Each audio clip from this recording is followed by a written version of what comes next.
Thank you so much, James. I can. I have the mic. Okay. As you like.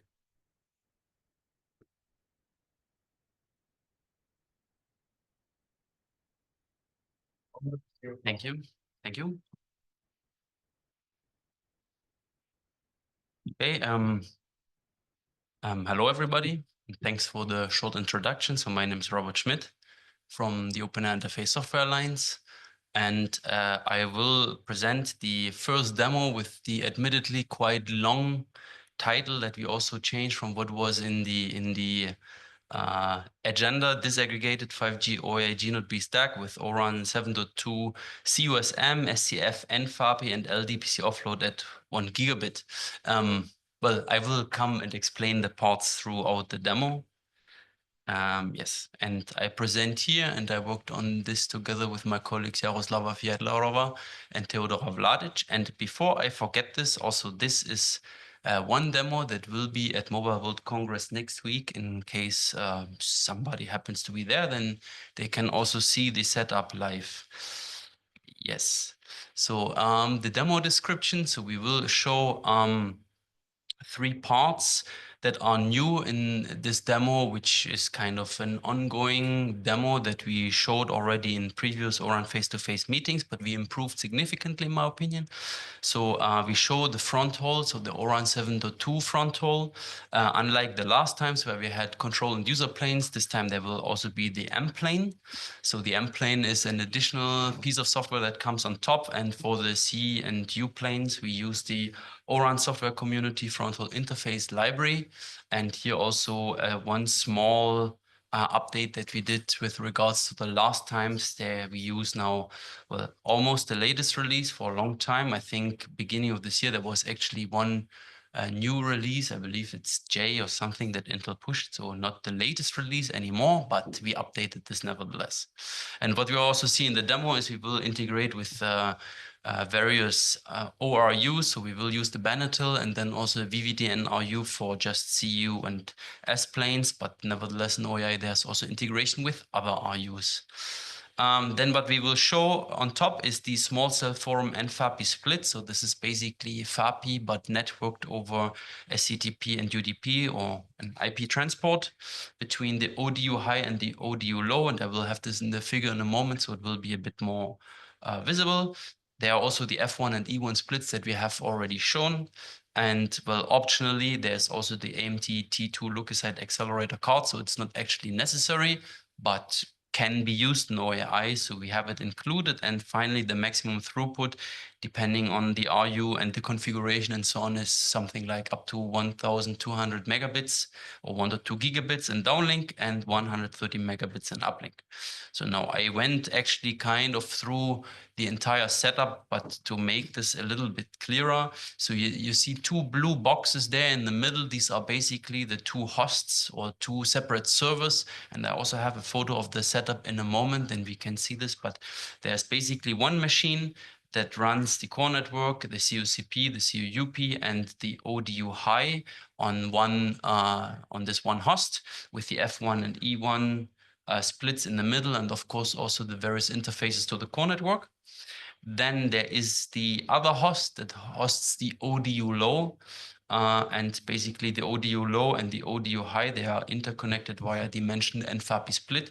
So basically the L2 or the MAC and higher, they sit in the ODU high on the right side, and then on the left side in the ODU low, that is the L1, the physical layer. And we use there as a leukocyte accelerator, the AMD T2 card. So basically this accelerator does LDPC encoding and decoding and also rate matching. And basically this is offloaded to that card, and then the L1 in the ODU low does layer mapping and modulation and so on. So, and then finally it goes to the Fronthaul. So in the setup there we have a switch from Fibrolan, which is the PTP Grandmaster, and then this provides the clock for both the ODU low and the ORU, which is a Banatil RAN 550. And so then we have the control and user planes, as already mentioned, and as we have also seen in the past. And then on top there is the M plane that will be used to reconfigure the RU as needed. So, and then in this photo here, I have this Samsung S23. Actually, finally what we ended up doing for the demo video is with a Quectel, which is a module. But yes, maybe also one word I was made aware. So officially, I mean, this is not exactly ORAN architecture anymore, because according to ORAN, the NFAPI split doesn't really exist in the middle. So for this demo, just to show what is possible with OAI in terms of splits. So, and then the radio configuration is printed. So, but basically 30 kilohertz subcarrier spacing, and then a specific TDD configuration. And what we will do in the demo is 2 different bandwidth. And then we use up to 4-layer MIMO on downlink and 2-layer MIMO on uplink. And the center frequency is just short of 4 gigahertz and band 77. This is a photo of the setup, the way it looks like. So you see on the bottom right, there's a rack. Maybe I hope you can see the mouse. Yes, so here on the top, we have this one server that has the core network and everything. Then this is the switch, and I believe this should be the server that has the DU low, so basically the L1, and then here we have a couple of colorful cables, and here we see the Benetel RU, and actually the Quectel module, the UE, is in another room, so it's not on this photo. But you see here also some phones, so those could also be used. And for the demo video, what I will do, I mean, there is a demo video that shows how, well, the whole system in action. So there will be setup deployment with a 100 megahertz cell, and we connect the UE and we make a throughput test, and we see that we reach the throughput, and then we restart the L1 and the L2, and we use 40 megahertz instead of the 100 megahertz, and then the Benetel RU will be automatically reconfigured via the M plane, and the UE throughput will be correspondingly low. So, and I hope this will now work everything. So I open this here and this, and then we see everything. Yes. So, and I will try, because I'm almost short of my time. We see on the top left window that the core network is being deployed first. And then right after, what we also start is the CUCP and the CUUP. So this is what happens now. Then we will also see the logs of the CUCP, and we see that it says that it accepted a new CUUP, and below the CUUP that has the E1 connection established. And in the third window, we see some statistics. So we see that right now there's no DU connected, and on the bottom we start actually now the DU high for 100 megahertz. And that's why we also can see here in the statistics the 273 PRB. So we will come to this in a moment. So in that window, what I started on the right is the M plane on the service of the M plane on the RU. So we will see this in a moment. That's not really relevant now. And then we started the DU low, and now we see here some of the logs of the M plane just to show it. So it connects to the Benetel RU, and we check then here that the RU is PTP synchronized, and then we get here some data or some data that is forwarded to XRun that actually does the 7.2 Fronthaul. And then finally, the GNODB is finally running. So all these entities, including the RU, to run the entire GNODB. And now we start the Quectel, so the UE, and that is, as I said before, in some other room somewhere else.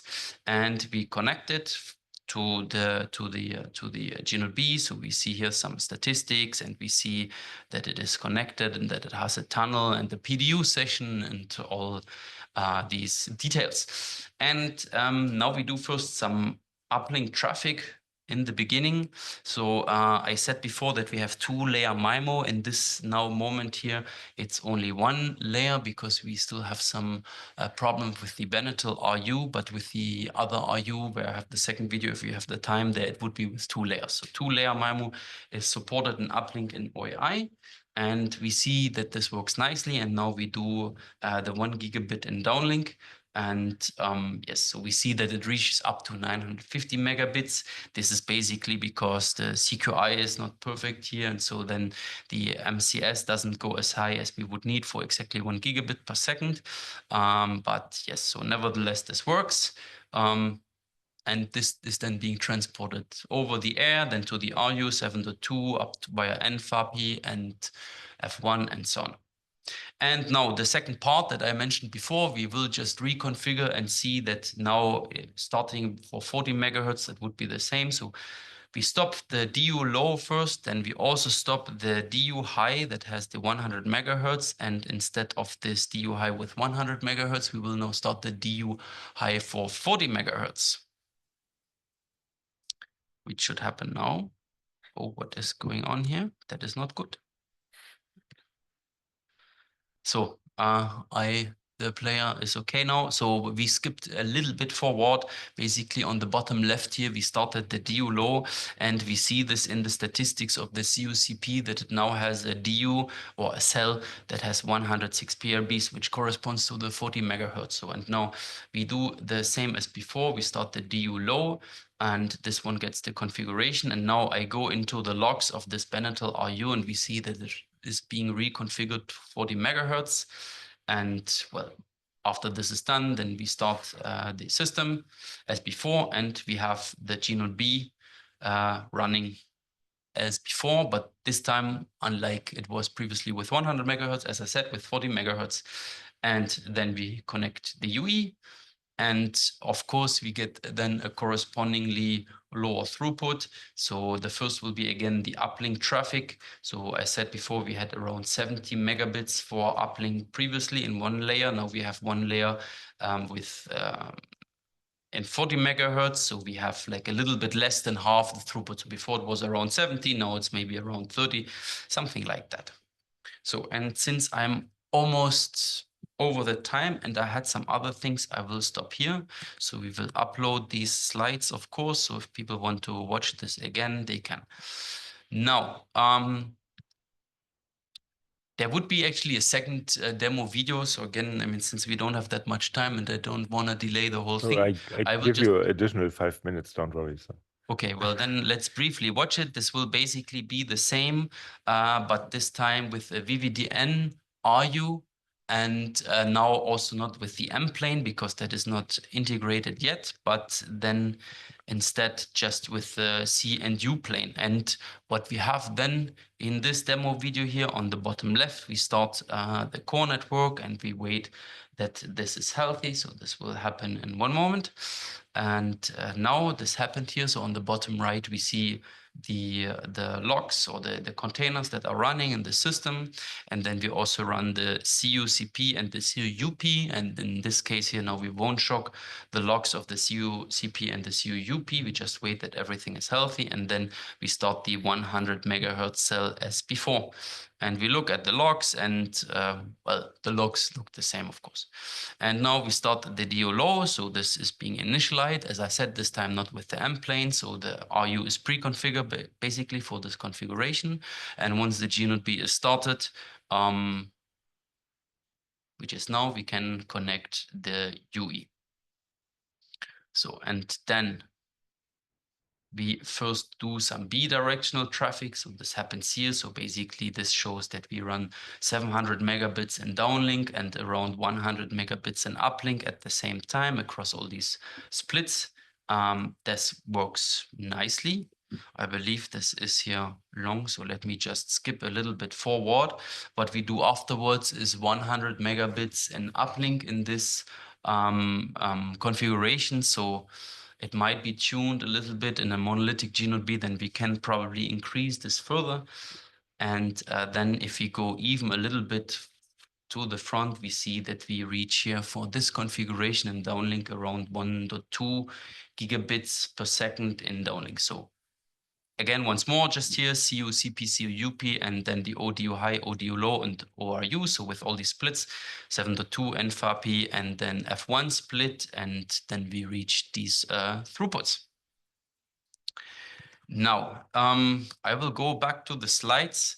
I got some of the questions. One question that I got before and that I would like to just briefly show here to make this also understandable how the entire information exchange happens, because what we have seen each time, what happened was we started this specific DU high configuration, and then the DU low knew this somehow, and then the RU was reconfigured, and we can see this here.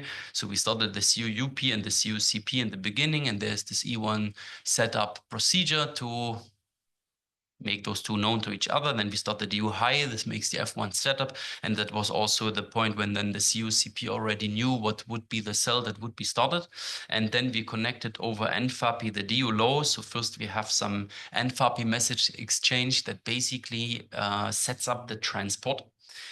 So these are the two first messages, the NFAPI PNF config and then NFAPI PNF start messages. And then there is the FAPI P5 config. So then this is, well, the normal FAPI spec that is transported transparently via NFAPI, and NFAPI does the segmentation if it is necessary and so on over IP. And then the DU low at this point basically gets the entire configuration. It knows which TDD pattern it knows with which frequency, with bandwidth, and so on.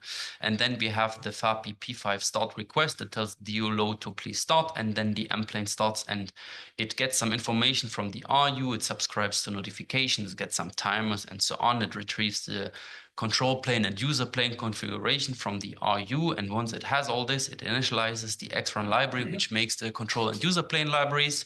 And then we just tell the DU high that we are ready. And then the 7.2 packet exchange starts and the FAPI P7 slot messages to do whatever needs to be done. So, and now I basically used my 20 minutes. Another frequent question was now what is implemented in terms of M-plane. So what we implemented is the entire startup procedure. So from RU turn on until the service is available. And then what has been implemented is basically the configuration management. So to retrieve the RU info, to configure the control plane and user planes, and so on and so on. What still remains to be done would be performance measurements, to get some measurements and the counters from the RU operations to know what is going on. Maybe also some alarm notifications. There is file management to transfer files, and I believe that is, for example, relevant also for the TDD pattern. Is that true? Well, no, well, this is also missing. And then, for example, software management to upgrade the RU and so on. So all these things are still to be done at some point. At this point, what the M-plane does is to really ideally facilitate one's life so that you don't need to go and manually configure the RU, but depending on what is the configuration in the G0B, the RU will be configured automatically. Now, what I also have in the slides then is here some update how this works for those who are interested. So last year only CUS, now CUSM. So there's a netconf client in the DU that connects to the third-party RU to the netconf server, gets all this information. Then it provides the Fronthaul config to the driver of the X-Run library and then the C and U plane. Now, finally, there are some more details for those who want to know the detailed M-plane startup and so on. I won't go through the details. I will just say that at the end, what we can see is where we reach is DU and RU exchange packets. There are some more information about the hardware details of the L1 for those who want to know. There's also some information about the T2 telco card that I didn't go over in detail because no time, but that's basically what we also showed in previous ORAN face-to-face meetings. So there are more and other things that cover this. And so the conclusion, we sustain a high throughput of more than 1 gigabit per second. We have the ORAN 7.2 split through the OSC Fronthaul interface library with some automatic configuration through the M-plane, and it is tested with the Benetel RU. We added support for the small cell forum and FAPI split. So basically that is FAPI, but over the network. And yes, what is to come soon, what I would like to see. Maybe I can ask for like we can have question answer session in the end. I will just okay.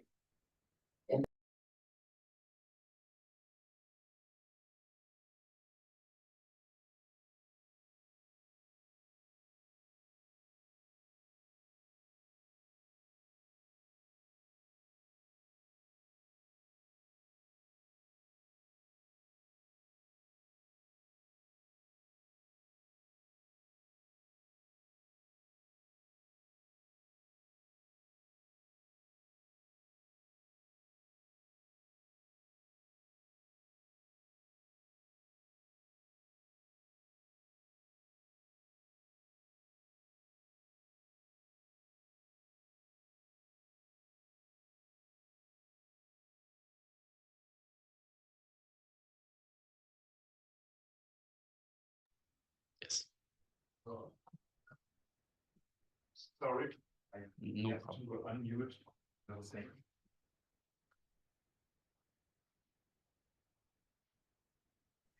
Yeah, many thanks, Robert, for all who are here. They may have seen this already in the lobby, so I could was very impressive to see this live upstairs here in the facility.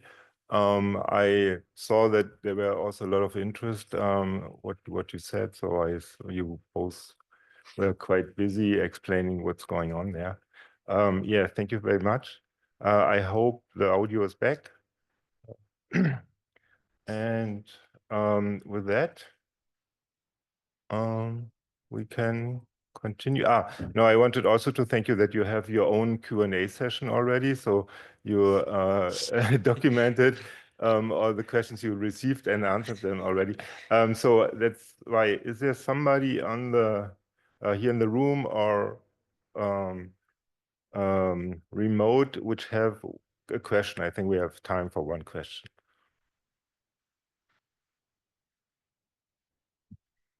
Okay. If not, thanks again. Very much appreciated. And with that, I would like to hand over to Ivan Seska to say something about the ORAN SC lab at Rutgers. So yeah, let me try to share the slides.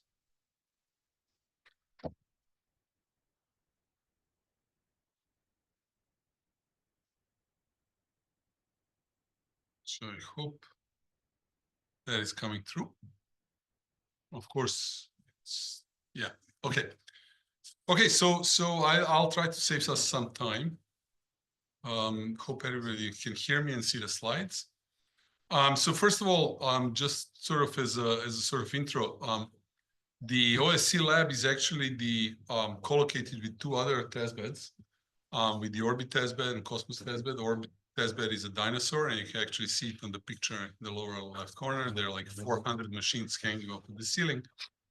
And the Cosmos testbed is something that's still running, and so is Orbit, which is deployed in West Harlem in New York City. And it's interesting for the reasons of being able to deploy a number of real live networks in the high-dense urban environment.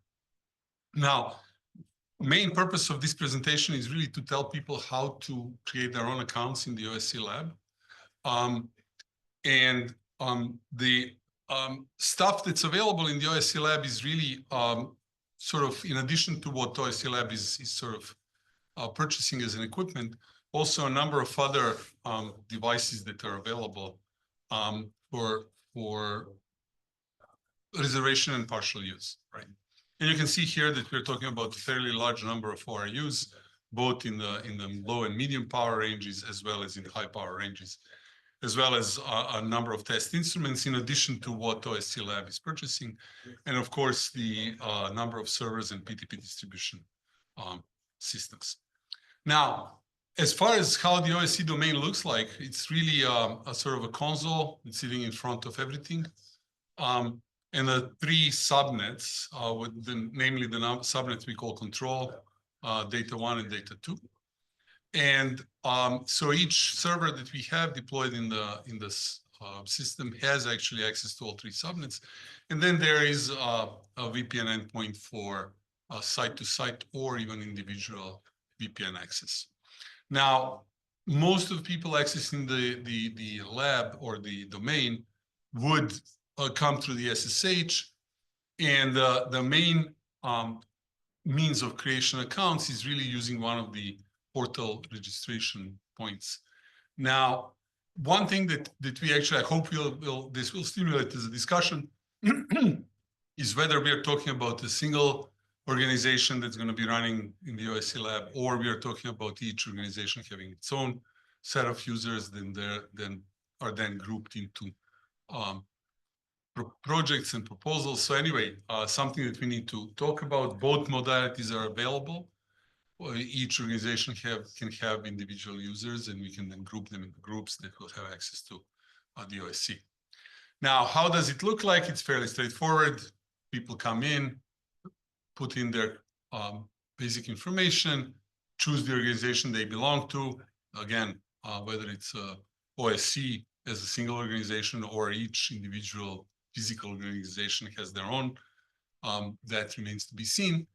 And then that generates, of course, it's a two-step process. Email is verified. People who are running who are PIs for the organization will get an email once the account email is verified, and they will have ability to approve or deny the account. Once the account is approved, the user goes in and deploys their SSH keys for access, and depending on how we decide that the access is managed, they gain access to the console, can SSH into it, and then access all the resources inside the OSC domain. Now, OSC domain, in addition to servers, will of course have test equipment. There is still an unknown way of how this access to the test equipment will be governed. And I'm hoping that we'll get some clarity on that during this meeting, or maybe some other meetings that we'll have in the future. We are one community. Yeah, I know. It's sort of always the question. Now, just to sort of point how things are done in the other domains, and there are a fairly large number of domains in the Orbit or Cosmos system. They are mostly governed, the public ones are mostly governed by the reservation system. And you can clearly see here its example, and this was actually the status of the reservation system as of this afternoon, right? People make a reservation for a period of time. That can be individual reservation or group reservation. And it's governed by automatic scheduler. Now, I'm not suggesting that OSC will use automatic scheduler by no means, but it will have to have some sort of a scheduler for people to do meaningful things without stepping on each other's toes. As I said, this is governed by automated scheduler, and this is easy because it's a public testbed. So therefore, the time of usage is governing who gets access if there are conflicting requests. It's fully automated. There are no humans involved. I'm not suggesting that we do something like this for OSC. I'm just sort of giving an example of how we could organize things, right? And to make this sort of story to a point, these are the questions that we need to answer in order to make sure we don't create a mess, right? Who approves the accounts, right? Who is the person who authorizes access to more or less the whole OSC domain? Who creates projects and asset groups? In other words, there might be resources that people want to have in particular configuration. And the question becomes who decides that that's appropriate configuration, and more importantly, who is allowed to modify it or change it or use it, right? Now, what are the timelines for different projects? If there are multiple projects, who decides what is the timeline? Next 2 months, next 3 weeks, next 5 days, next hour, right? And the most important question, who resolves, in this case, equipment conflicts? I could pose another question on other conflicts, but who is in charge of it, right?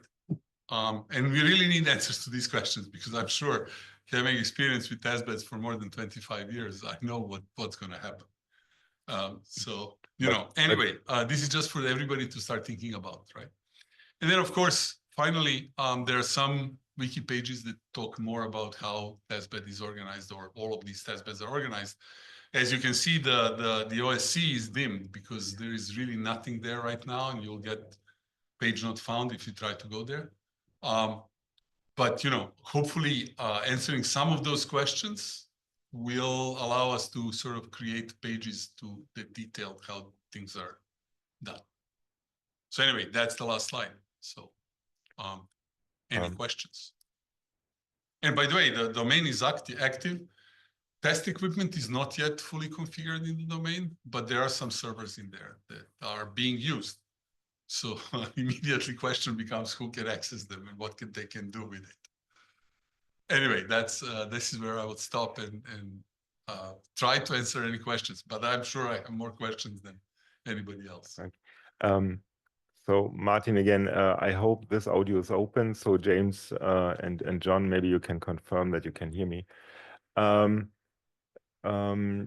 Yes, I can hear you. Thank you so much. I will bring those questions maybe also into the meetings of the ORAN software community, like the talk meeting tomorrow, for example. So to think about it, I don't know if we have experience from other open source testbeds. I'm looking here also to Robert. They run also those kind of things, maybe not. So if we get experience from somewhere else, would be maybe also an option. But yeah, valid question. One thing, usually based on the experience I have, when people register for an Orbit account, there is this nice wiki page, and they need to select the group. And in the screenshot you showed, select your organization. Maybe we should really say, hey, ORAN SC, that is, I don't know, is it there already, or? It's there, but it's hidden. I mean, we can expose it. I just don't want to expose it until we have policies in place. Ah, okay. I mean, yeah, okay with I see. enabling Okay. No, then that's a fair point. So, but it's interesting that it is there, but it is hidden. So, for me, it's not there. But anyhow, yeah. So then let's. I mean, you're a member of it. I know, but yeah, okay. So yeah, let's talk about the policies so that we can enable then also the account creation. Yeah, any questions from the audience, remote or on-site? Robert, please. I mean, the first thing you already mentioned regarding experience, I mean, I don't really have that much experience. I know that in Eurocom, they also start some remotely accessible test beds with some partners, but that's not, I don't know how this is done and so on. But actually, my question is, how is this, the reservation mechanism, how does it enforces that people don't go beyond that time? How does it work? I mean, from a purely technical point of view, that would be the one thing that I would be interested in. So it's, I mean, at least for Orbit and Cosmos, which are the public test beds that everybody can use, you have a monitoring system that kicks you out when your time slot is over. So it kills all the processes that you own. And therefore, and that's number one. And actually, another thing is that we do essentially wipe out the test bed once your slot expires. So, you know, it's not meant, I mean, it's not meant to be shared, right? In a sense of multiple people at the same time using it, unless you invite them explicitly into your reservation. So, yeah.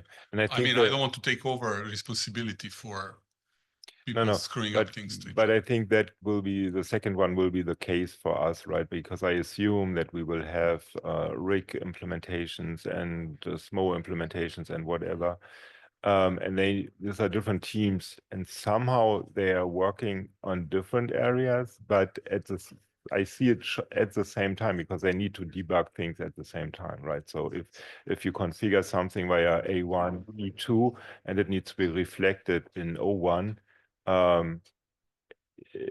mean, it will be a long-running project, I guess, and several people have access at the same time. And but we need, that's exactly what Ivan wants to address and would like to get answers from us, how to use those kind of testbeds. I think the testbed itself is flexible enough to support everything, but what is everything, right? So that's my understanding and the ask. And think in terms of with software or with machines, it's a little bit easier. I mean, we can create, you know, I can give you one VM, somebody else, other VM, make sure that you can't access each other's VM, so therefore you can't screw them up, or even physical machines, that's also doable. But it gets much, much harder with, say, a RU, or, you know, what if we start conflicting configurations of things, you know, that it's even worse with test equipment. It's not usually designed to be shared. So, you know, that gets really more like, okay, I need to reserve DU emulator from 3 to 5 tomorrow, and nobody else should be able to access it from 3 to 5 tomorrow. Because there is no way two of us can use DU emulator at the same time under any circumstances. So that's where these questions come. And if both of us are asking from 3 to 5 tomorrow, right? Who's to say who wins? Okay. Any further questions to Ivan and how we are going to set up the ORAN Software Community Lab at Rutgers? 3, 2, 1, 0. No, thank you very much, Ivan. Then we will come to our next session. It's about Nephio and ORAN clustering provisioning. Saga, are you ready to share your screen? Yeah. Thank you so much, Martin. Yes, it's recorded. Let me get the pointer. Yeah. So, hello everyone.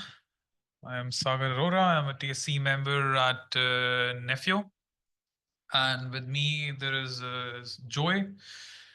He's the Nephio ORAN team lead. We're both going to present today ORAN cluster provisioning with Nephio. So about Nephio. So if those of you who don't know about Nephio, I want to give a quick overview about Nephio. So it's a cloud-native network automation platform. Nephio's goal is to deliver a career-grade, simple, open, Kubernetes-based cloud-native intent automation framework, I would say, mostly.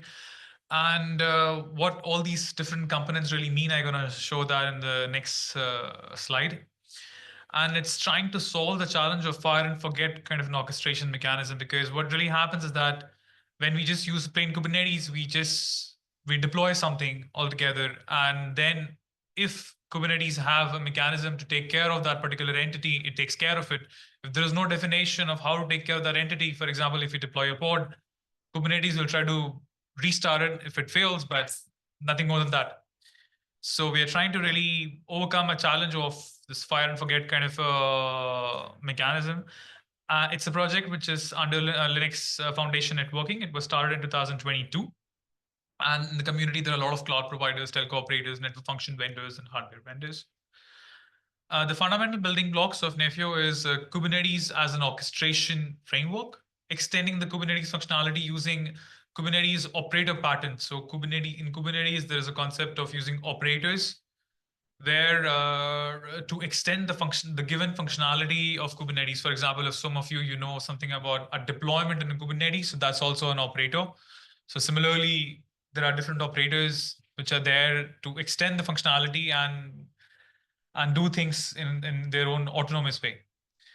And then another building block is mostly the intent-based orchestration.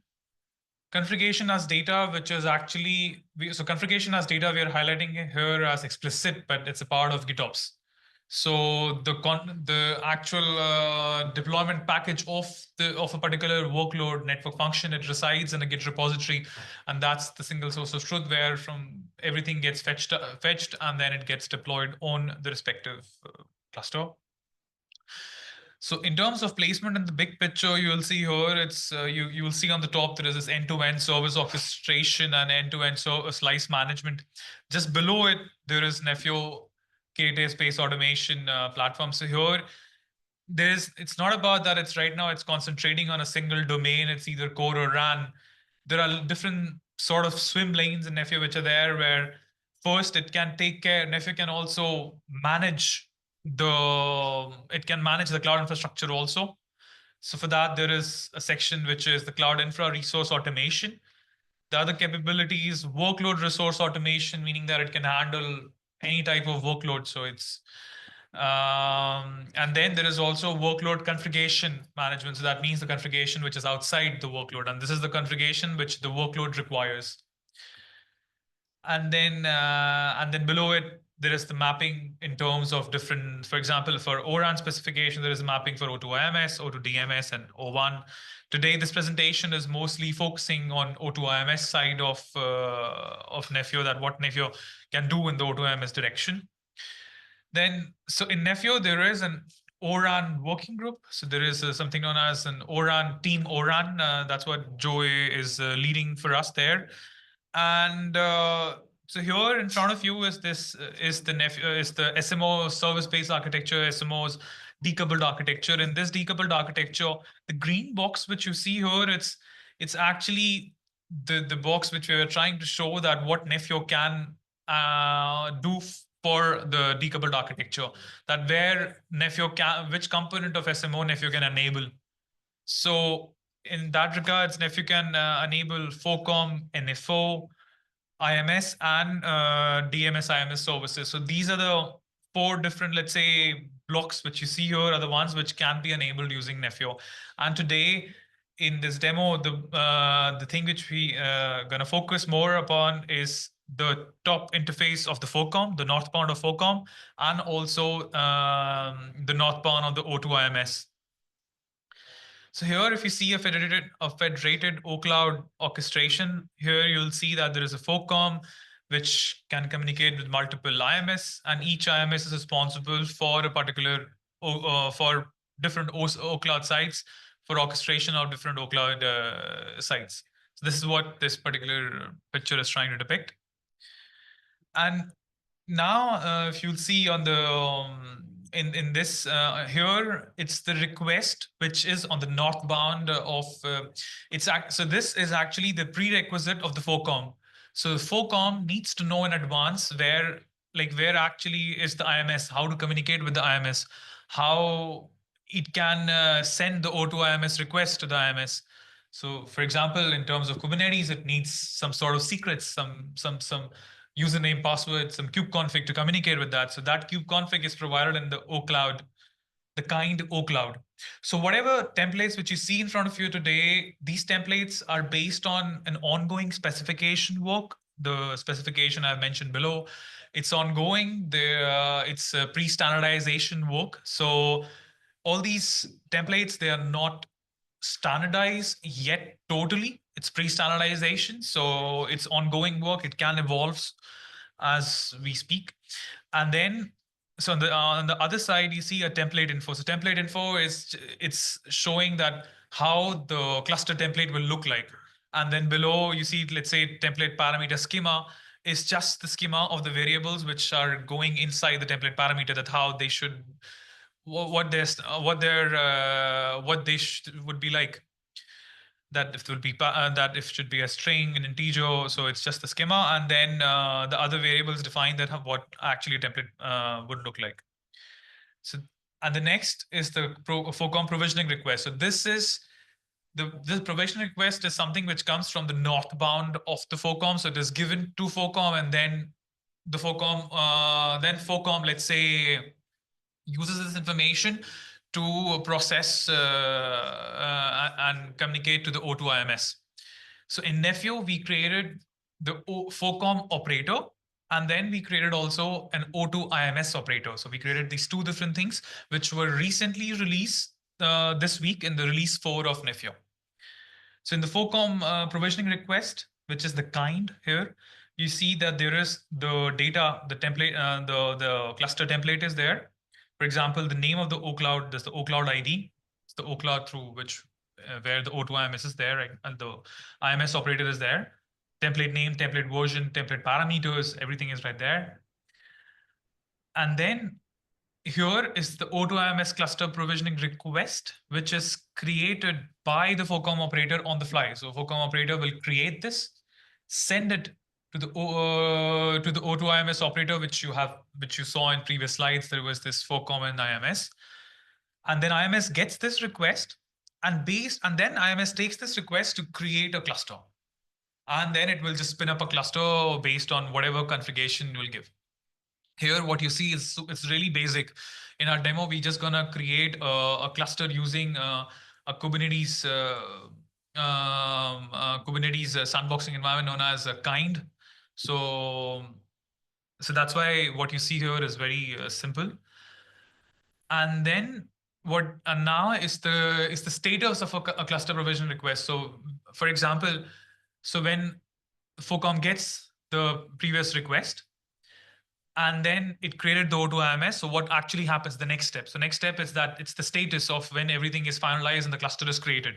So the status will look something like this. Let's say for FOCOM, it's going to be fulfilled, and it will tell you, it will say the remote name of the request.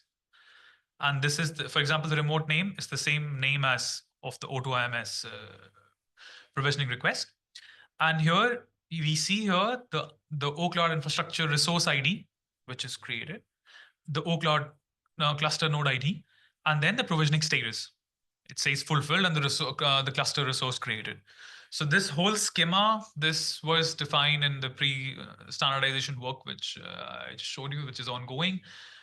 And now is the time of the demo. I might have to switch my screens just a moment.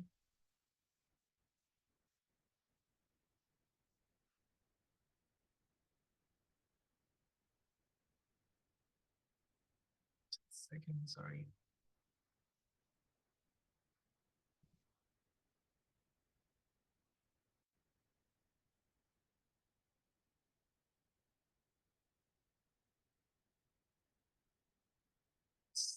Sorry.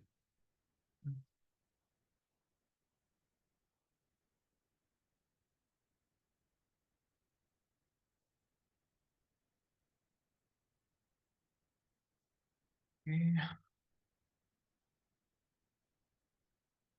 So here, what you see here is that there are three different screens, and these three different screens you see on, there is a screen for SMO, FOCOM, Nephio management. So this is the FOCOM cluster, like the cluster where FOCOM operator is running. So there are two clusters. There is one is O2 IMS management cluster, and then there is this SMO management cluster where FOCOM is a component of this SMO management cluster. On the other side, you are seeing these FOCOM provisioning request and the O2 IMS provisioning request. I am just listening to them, that when they will be created, they will be popped up here. So here you can see that in this is the SMO management cluster. In this cluster, there is the FOCOM operator right now. And this is the request which I showed earlier. It's the exactly same request. This OCloud here, this OCloud carries the secret where to come the kube config to communicate to the particular OCloud. Then the template info, FOCOM provisioning request. So all this is something which I've already shown before. And then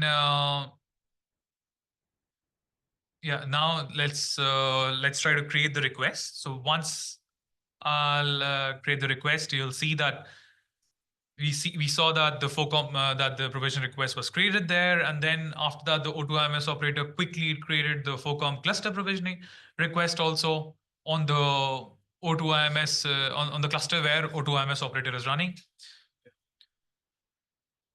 So once it's created, so all these two different clusters, they're running in they are sort of Kubernetes kind clusters.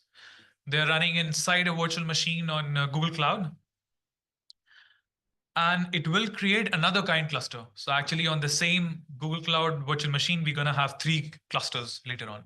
So now you see that once the cluster request comes in, it is trying to render it. It says cluster instance rendering completed, and then progress. So there are it goes to a lot of stages. First is the template verification of the template, then going to the stage of template verification is done, and then it goes on the rendering stage, and then it's the stage when it starts creating. So this status field keeps on changing. And in in Nephio, what happens is that since Nephio uses the concept of package variants, so ultimately what's happening, this O2 IMS operator is creating some package variants which has the definition of the cluster. And these package variants, they have these package variants. Let's say they have the complete bundle to create a cluster. For example, when we create a Kubernetes cluster, we need something, let's say, different type of networking plugins. So everything is bundled right there. And then after a couple of minutes, we see that the cluster is created. The cluster was created. It's fulfilled. And just gonna skip it. Yeah. Yeah. So you see there are 3 kind clusters now, which is Edge, O2IMS management, and SMO management. Edge is the cluster which was created.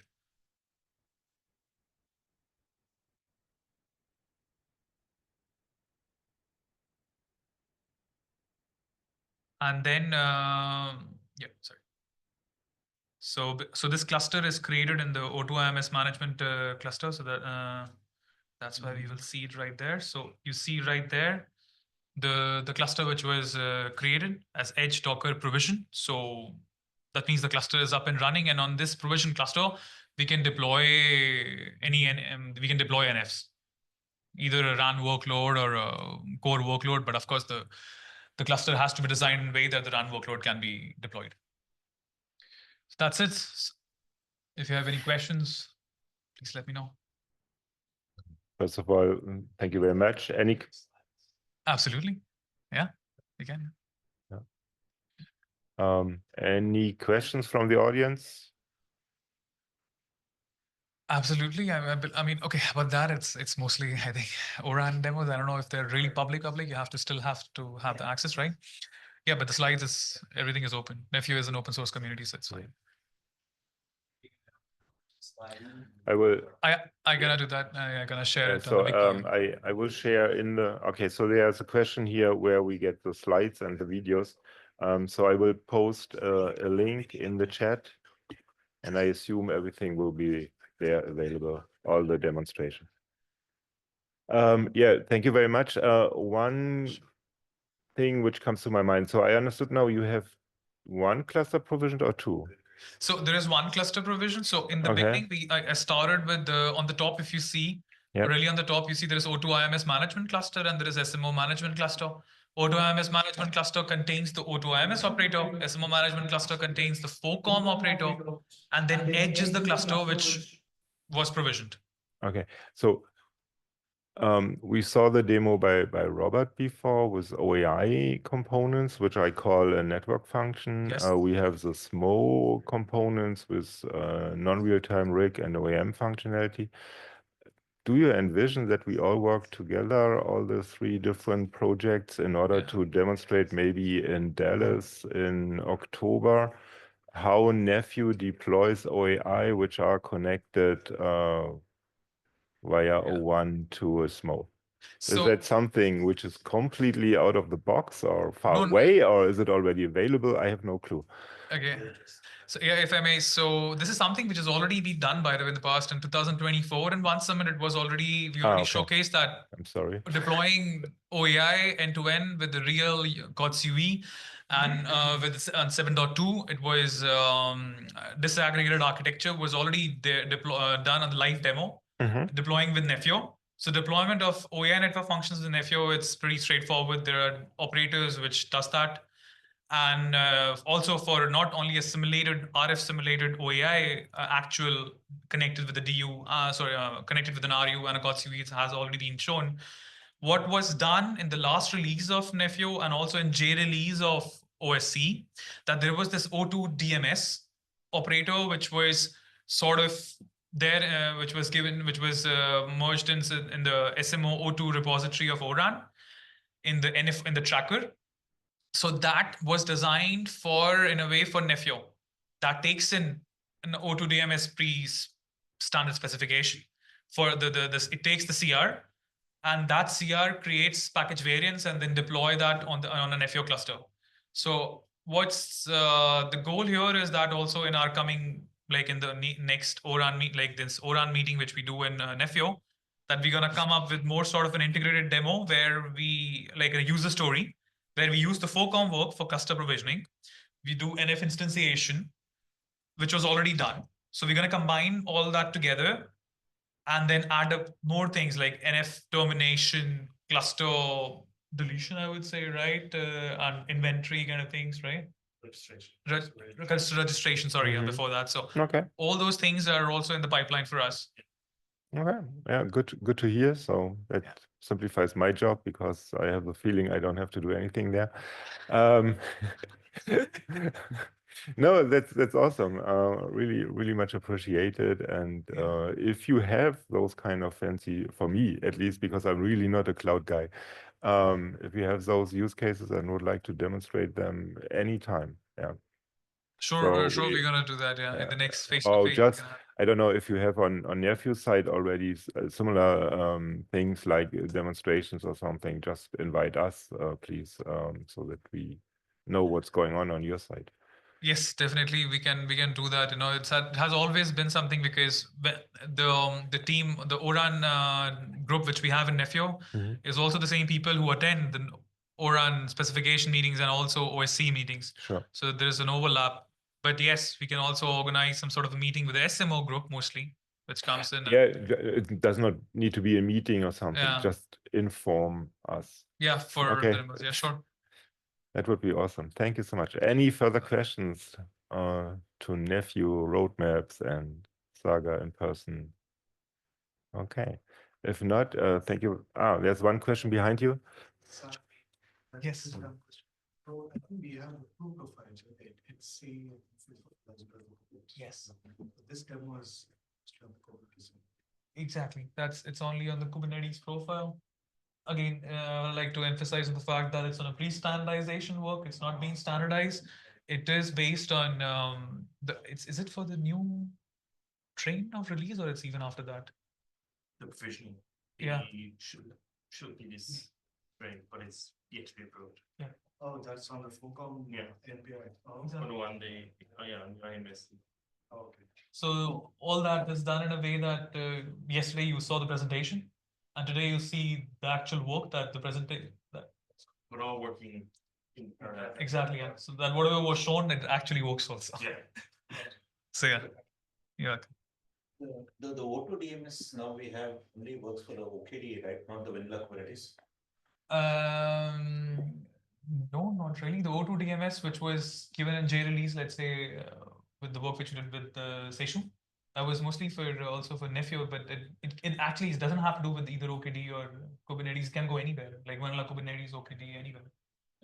Last I checked, they said it's contribution from the Red Hat, right? Wait, it depends what you actually DMS, O2 DMS. So what the Seishu O2 team has IMS. done it for the Tacker thing. So that is for the OpenStack variant, I think. That's not for the Kubernetes. We're Or talking the about Starling X variant. Yeah. Okay. No. Okay, I was talking about different thing. You're talking about DMS or IMS? Yeah, O2 DMS. No, about that I don't know. The work which we did with Seishu was also O2 DMS for Nephio. That was different.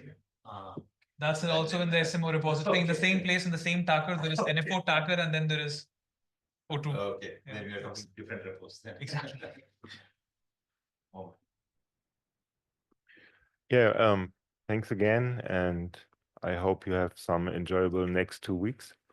With the next session, we will go again to an OAI 01 interfacing demonstration by Theodora.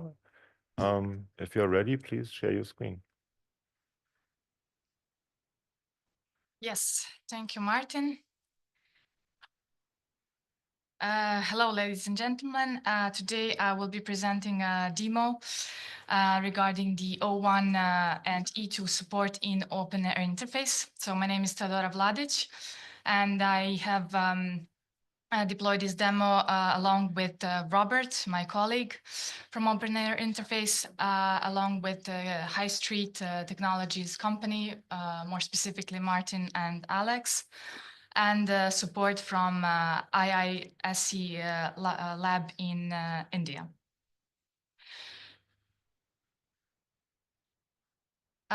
Basically, we deploy OAI, ODU, and OCU with O1 adapter. The O1 adapter is basically a component between the ODU and SMO, and OCU and SMO. And as well as deployment of the OAI CU with additional support of the E2 agent. The purpose of this demo is to monitor and control the ODU and monitor the OCU. Basically, what we do, we read the DU and CU configuration through the O1 interface.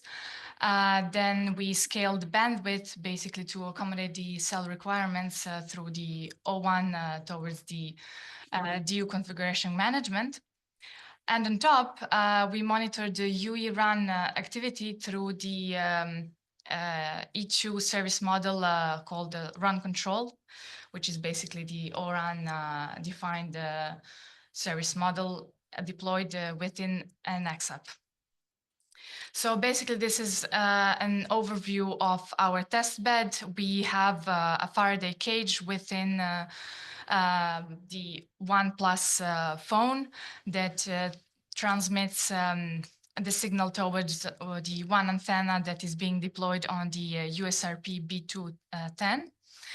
That is further connected to one machine that hosts OAI DU. The OAI DU is further connected to the OAI CU via the F1 interface.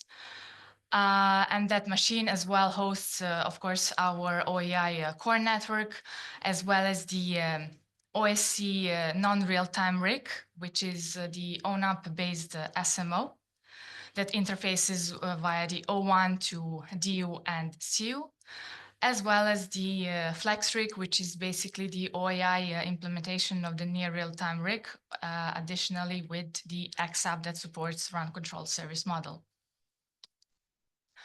So basically, this is a test bed, the Faraday cage. This is the one transmit and one receive antenna. We split it with a splitter. The USRP towards the OAI DU. And on this machine, we have the CU core network, non and near real-time RICs. Regarding the O1 interfaces and the SMO, basically we have ONUP-based SMO. The O1 is being exposed through the O1 adapter. So as I said, the O1 adapter is the component between the DU and SMO and the CU and SMO. The SMO shows the configuration of the DU and CU, and we can additionally scale the bandwidth on the DU on the fly through the SDNC and netconf. And of course, the netconf has a functionality get to see the available cells at the OAI CU. Regarding the FlexRIC, which basically hosts the near real-time RIC and the XApp. The XApp monitors the UE run messages through the E2 service model run control. More specifically, it is the report service. It is the report service within the run control framework. More specifically, the RC UE state change, the RC reconfiguration, and UE measurement reports, which are the RC messages. So basically, the demo steps, we have, of course, the setup deployment. Then we, via the O1, the SMO reads the OAI DU configuration and can even write a new configuration, which basically means change of the bandwidth. On the other hand, via the O1, basically we read the CU configuration. For example, if we deploy multiple DUs that you will see later in the video. And via E1, we have XApp, E2, we have the XApp that receives and decodes the run UE RC messages. So I will start basically the video now. In the top left corner, we start the O1 adapter for the CU. On the here we start the O1 adapter for DU. Then we start the OAI CU. Then we start here the OAI DU that basically configures the USRP. Then we can check the SMO configuration, and now we can see that we have 2 nodes connected, OAI CU and DU.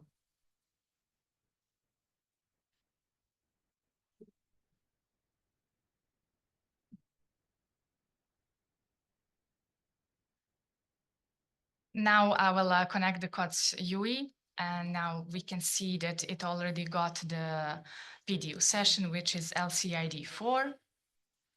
Then I will start some traffic, and as we can see in the logs, we reach up to 127 megabits per second, which is basically the configuration for 40 megahertz bandwidth.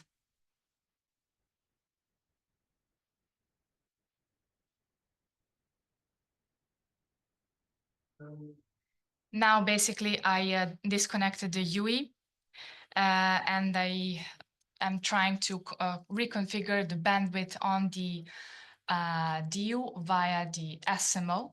So basically, we go inside of the gnode BDU function.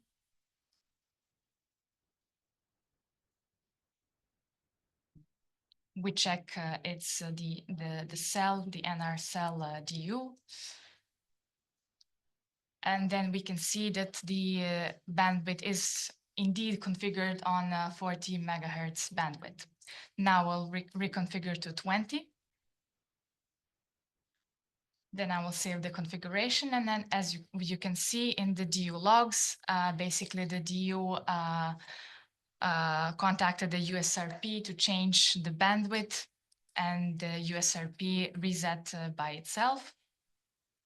Now I will reconnect the UE again.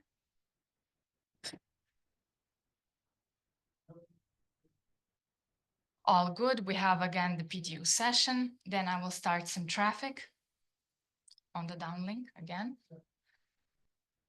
And from the logs, we can see that we reach up to 60 megabits per second, which is basically half than we had before.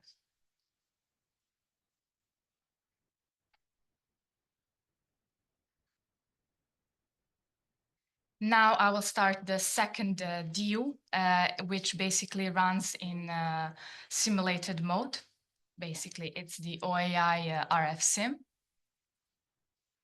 And if we go inside of the SMO, we wait a few seconds, and then we will see that we have now 3 nodes connected.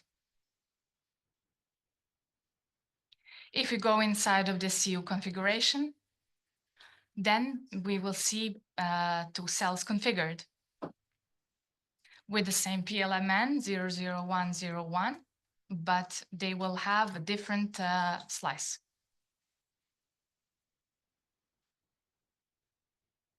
We have 2 cells.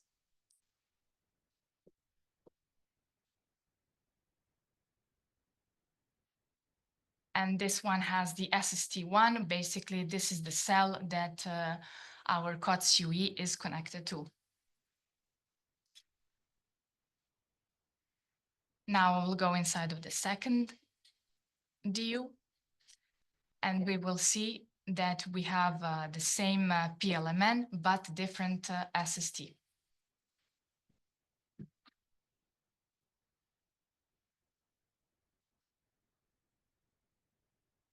Now I will start basically the near real-time RIC. And from the logs, as you can see, we have OAI CU connected. So E2 setup is being established. Now in the top left, bottom left corner, I started the XApp. And basically, you can see that we receive periodically measurement reports from the UE.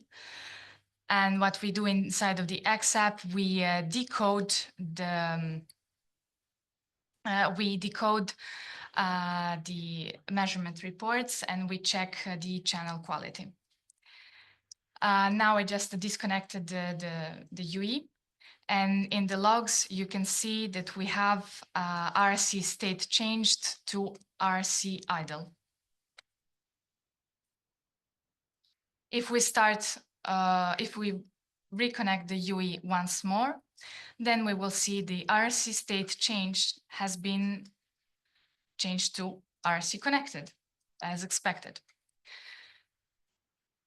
As the XApp has received the downlink DCCH message that further contains the RC reconfiguration message, we basically decoded it inside of the XApp. The RC reconfiguration message contains the cell group config configuration that can be further decoded.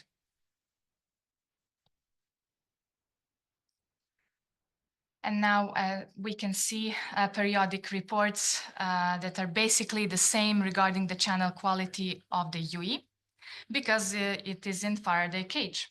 Now I moved it outside of the Faraday cage, and as you can see, the channel quality gets worse.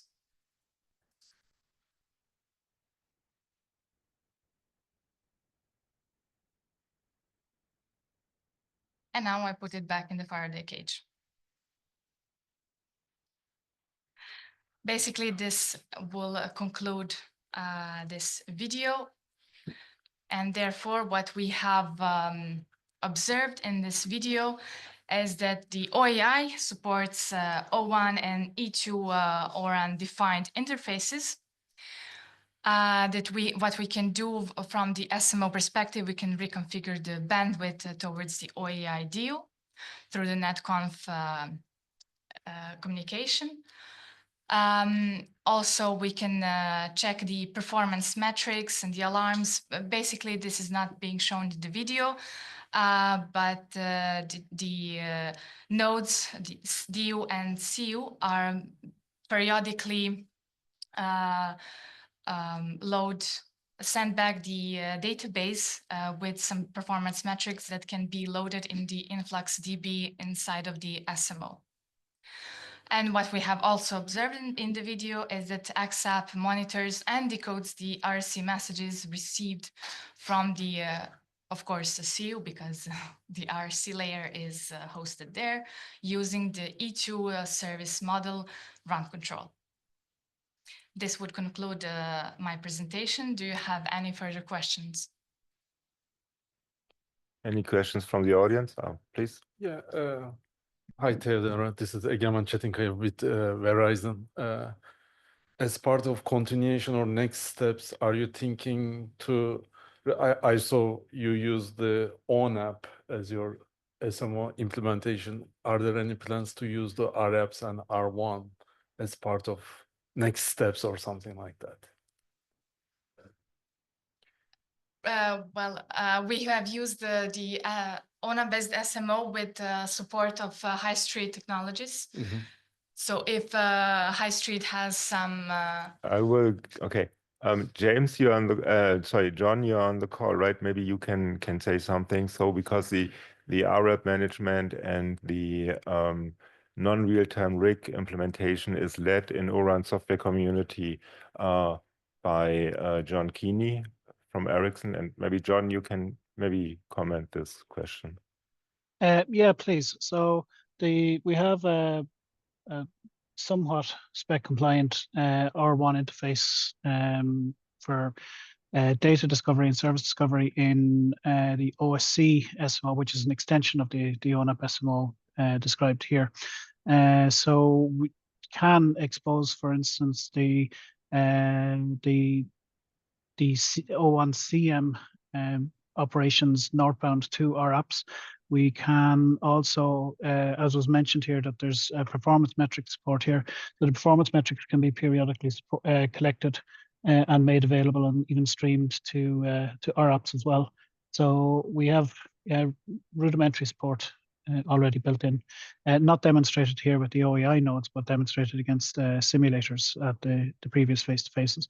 So we're looking forward over the next couple of months, and hopefully before the next face-to-face, to really show a complete end-to-end extension of this demo to, with enhanced O1 support all the way up to our apps, and also, for instance, including, a bit optimistically maybe, but hoping that we could also have built-in hooks to have the, as the OAI nodes are being deployed, that they would be represented as well in the topology and inventory view of the RAN as well. Again, also available for our apps to query. Lots of work to do. Hopefully we can get most of it done. So as a product manager, of course, it's not a product. I would say, hey, it's on the roadmap, will come soon. So we have all the building pieces. We heard it already for the O2. There were already a lot of things possible and so on. So the challenge here for all the software community groups is really how to come together at which kind of event and how much contribution we have in order to integrate all those things together. Yeah. But we are going exactly in that direction. Any further questions? So I think we saw a lot of 3GPP and O-RAN interfaces in this demonstration already. I think that's the first one where I have the F1, E2, E1, O1, all those kind of things, Fronthaul in place. Please, there's another question. Hello, thanks for the demos. Sandeep here from Ericsson. How different is this Flex RIC that you showed up with respect to the Flex RAN from Intel? Flex RAN is totally different. The Flex RAN basically is contains the FHI lib, which is the extran that we use for the Fronthaul, as well as the WLS library, as well as the FAPI. So it has nothing to do. They're not correlated. They're not correlated. Okay. Okay. Thanks. I think Sridhar, regarding the performance management, we will see something tomorrow from you, right? Yeah, exactly. So because it's not shown here in the video, and I think the reason is because Sridhar has an own presentation for that. Tomorrow demo, we can show whatever it has the question, right? How do we take whatever the metrics sent away? Exactly. How do we use it as an RF? Yeah. Okay. Any further questions? Hi, Martin, and I'll maybe John here from the bridge. I was wondering if I could ask regarding the O1 support for the OAI nodes via the O1 adapter. I know at the moment that it's the focus is on both the exposing the interface, but I'm wondering about the coverage or the extent of the O1 models that you would plan to support in the future. I know it's only a couple of metrics and a couple of CM controls currently exposed. Is it on your roadmap to continue to build that out towards maybe eventually significant or even complete O1 compliance? Or is your goal here to demonstrate the concept at least, and hopefully with over time then with community engagement, maybe increase the coverage? Hi, this is Robert. So the question was about O1, right? Yes, yes. Well, as of now, that is more of a proof of concept. I don't know if we can and realistically want to attempt to implement everything, because it might be a bit too much. We will certainly extend with parameters and configuration and so on when we can and want to show a demo. So, and I mean, that does not necessarily also come from internally, but also externally. If there are some partners and they want to show something, then we're happy to implement this. So, but I don't want to promise that we will implement everything of O1. So, yes. I mean, I hope that answers the question. I mean, we're ready to extend this and to show more. Then how far we want to go. Ah, good. And just wondering, if you even an indicative roadmap of where you would like to go, or is it initially stick with this as a proof of concept level? I know you probably don't, and that's fine. But just wondering if you had, some kind of a roadmap of I when think or if you'd plan to extend, that'd be the answer very to the helpful. question is like always, right? So if somebody shows up with the funding and would like to see something and have an event or something or a demonstration or some kind of those, then of course it will be extended in that direction. Maybe the one thing, so what we have seen now is that, I mean, we mentioned a CU, but what we saw in reality of the O1 interface was the CUCP. So the CUP was still missing for configuration management, at least to read.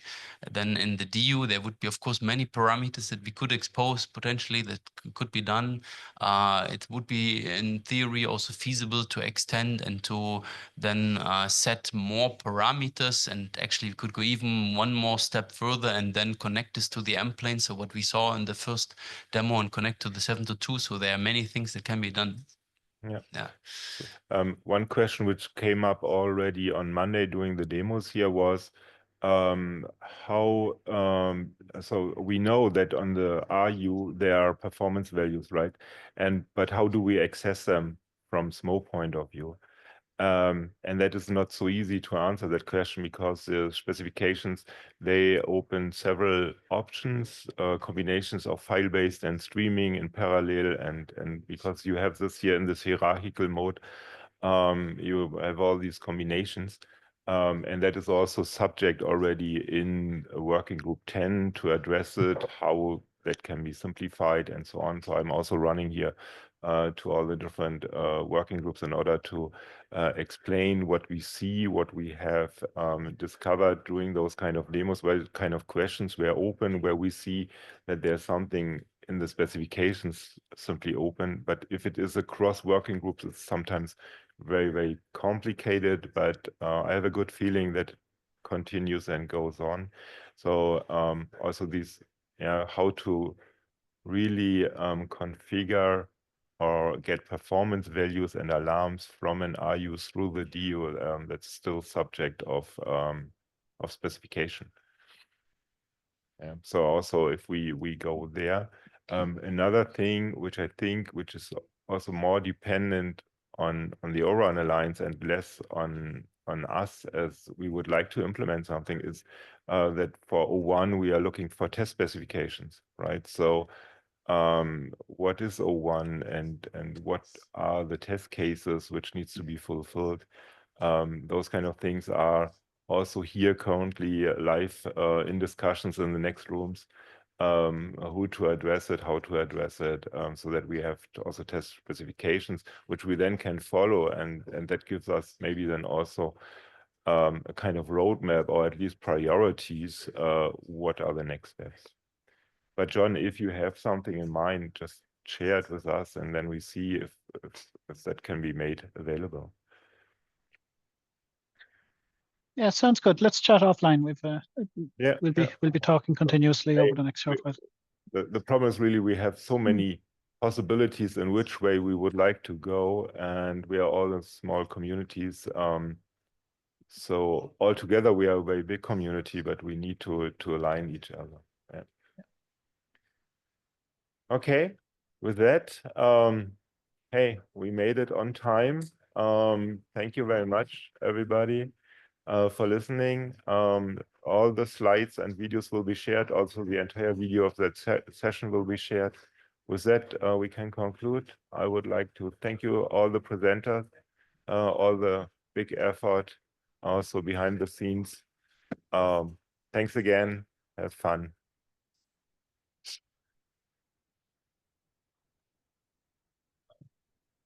Thank you, Martin.